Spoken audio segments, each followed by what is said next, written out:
বন্ধুরা, প্রকৃতির টানে আজকে আবার চলে এসেছি একটা জঙ্গলে। দেখি বিকেল বিকেল শুকনো পাতা, সত্যি অপরূপ দৃশ্য। চারিদিকে গভীর জঙ্গল, নানান প্রজাতির গাছ। ভেতর দিকটা খুবই অন্ধকার, আসলে সন্ধ্যা ঘনিয়ে আসছে। দেখি চেষ্টা করছি যতটা ভেতরের দিকে যাওয়া যায়। প্রকৃতির কাছে থাকতে তো খুবই ভালো লাগে সকলে, চেষ্টা করি একটু প্রকৃতির কাছাকাছি থাকতে। প্রকৃতির কাছাকাছি থাকলে সবচাইতে বড় ব্যাপার হচ্ছে মানসিক খুব শান্তি পাওয়া যায়। যা জঙ্গল দেখছি এখানে অসংখ্য সাপ পোকামাকড় থাকাটা অবশ্যই। চারিদিকে শুকনো পাতা,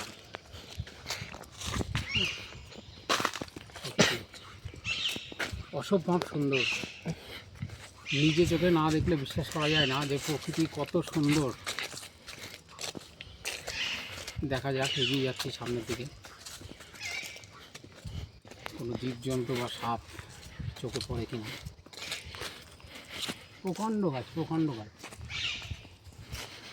বিভিন্ন পাখি আওয়াজ শুনতে পাচ্ছি। এই যে এখানে একটা শুকনো গাছের ডাল ভেঙে পড়ে আছে, দেখতে পাচ্ছি।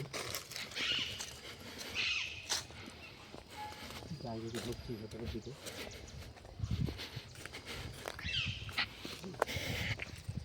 ওই দেখুন একটা কাঠঠোকরা পাখি গাছে, দেখুন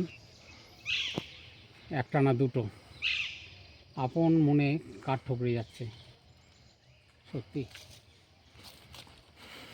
অসম্ভব সুন্দর, অসম্ভব সুন্দর, মুখে বলে বর্ণনা করা যায় না।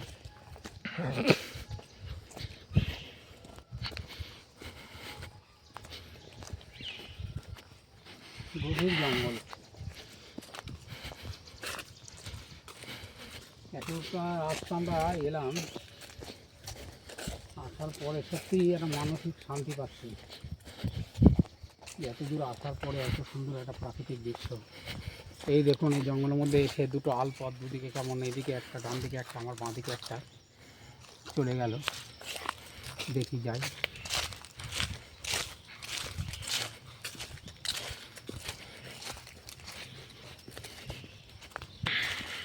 নানান ধরনের পোকামাকড় আছে এখানে, খুব সাবধান।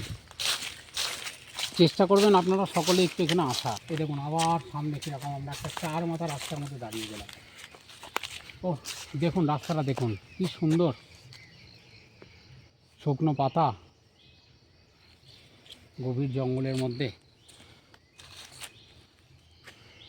অসম্ভব সুন্দর, অসম্ভব সুন্দর। যাই দেখে যাচ্ছি, এগিয়ে যাই।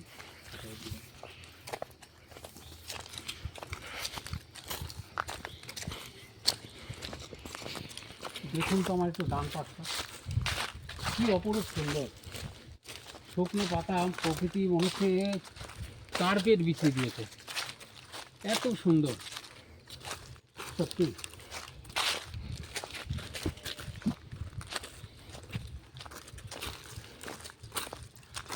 সবচাইতে বড় ব্যাপার কী জানেন তো, আমরা যে ভিডিওগুলো করি, আমরা যেই স্থানগুলোতে যাই, আমরা কিন্তু কোনো যানবাহন ব্যবহার করি না, সম্পূর্ণ আমরা পায়ে হেঁটে আসি। আমরা মোটামুটি 7-8 কিলোমিটার হেঁটে এখানে এলাম, আবার এখান থেকে পায়ে হেঁটে আমরা ফিরব।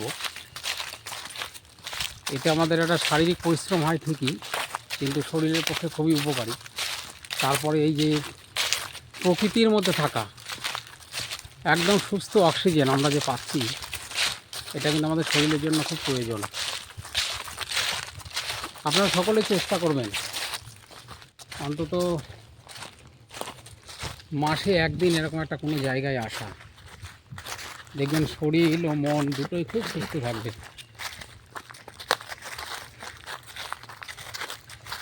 যতই সামনের দিকে এগিয়ে যাচ্ছি, অগভীর জঙ্গল, মানে শেষ কোথায় জানি না, কতটা যাব সেটাও বুঝতে পারছি না। যদিও এখানে সরকারি দপ্তরের লোক। এই দেখুন একটা ছোট্ট, এখানে একটা পাইপ লাগানো আছে, হয়তো জল নিকাশির ব্যবস্থা, এই পাশ থেকে এই পাশে জল যাওয়ার।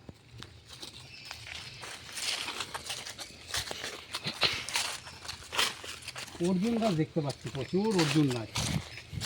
দেখুন অর্জুন গাছ কিন্তু আমাদের খুব প্রয়োজন, খুব প্রয়োজন। কারণ এই অর্জুন গাছের ছাল আমাদের শরীরের জন্য খুব উপকারী। যদিও এখানে দেখতে পাচ্ছি আমি দু একটা গাছের একটু ছাল তুলে নিয়ে গিয়েছে কেউ, কিন্তু বেশিরভাগ গাছই এখানে অক্ষত আছে। হয়তো এতটা গভীর জঙ্গলের মধ্যে কেউ আসতে চায় না। ঠিক আছে, চলুন দেখি একটা এগিয়ে যাই, সামনে দিকে দিকে দেখতে পাই কিনা।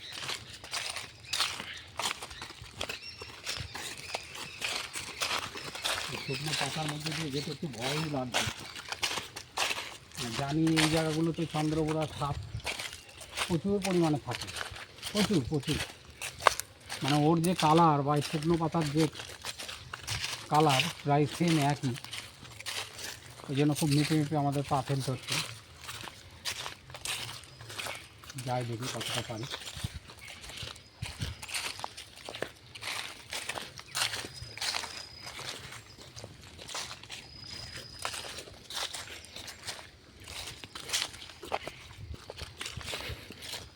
এই যে একটি শুকনো গাছ একাই দাঁড়িয়ে আছে, নিঃসঙ্গ, কেউ নেই তার, প্রাণহীন একটি শুকনো গাছ। আর এদের সাথে মানিয়ে নিতে পারিনি। আর একটা জিনিস দেখুন, এটা একটা কোনো লতানো গাছ, কত দূর এই যে অর্জুন গাছটাকে অবলম্বন করে কত দূর পর্যন্ত সে উঠে গিয়েছে। কতটা মোটা দেখুন এবং বড়। ঠিক আছে চলুন। এখানে আমি একটা জিনিস দেখতে পাচ্ছি, কচু গাছ। সাধারণত এগুলোকে আমরা বিষ কচু বলি। এর যে কচি পাতাগুলো হয় সেগুলো মানুষে খায়, বা আমিও খেয়েছি অনেকবার।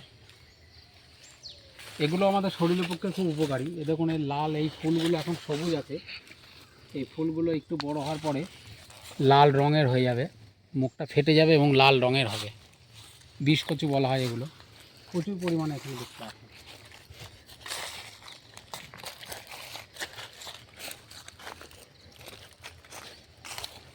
ঠিক আছে চলুন দেখি, আর একটু ভেতরের দিকে যাই। অন্য একটা, এদিকে তো এখনো প্রচুর রাস্তা।